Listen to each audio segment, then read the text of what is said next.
So you found recovery, and now you're probably asking yourself, what do I do now?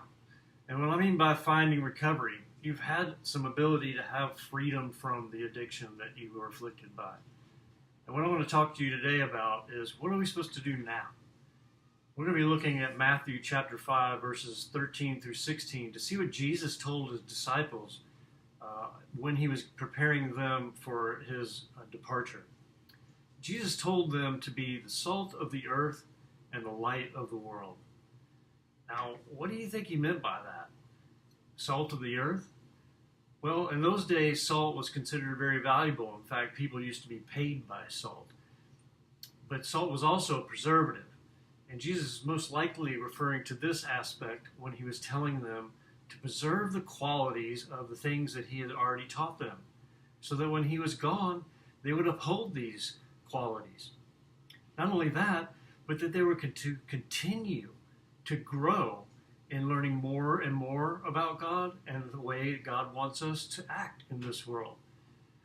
A lot of this has to do with identity, and that if I'm still referring to myself as that old addict, then I'm probably going to still act a lot like that old addict. But instead, if I see myself the way God sees me, as his child, now I'm redeemed, then I'm probably going to live my life out more in that direction. I love the way Paul says it. He says, I'm putting all my energy into this one thing. I'm focusing on not what lies behind, but what lies ahead, and focusing on that. Today, I hope that you understand that God is asking us not to just uphold the things that he has taught us and will continue to teach us, but he's also asking you to be a light of the world, meaning an example to others.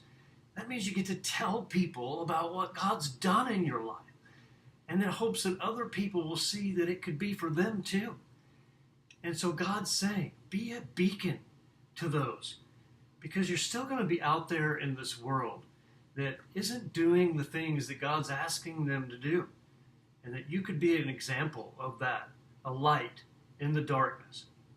And so what God's saying is, recovery doesn't just start with stopping, and it doesn't just end with clean time. It has a lot to do with how you live out the thing that you were created to be, and why God rescued you from addiction in the first place. So shout it out. Tell others about what's happened in your life, and keep growing, because that's what God calls us to do.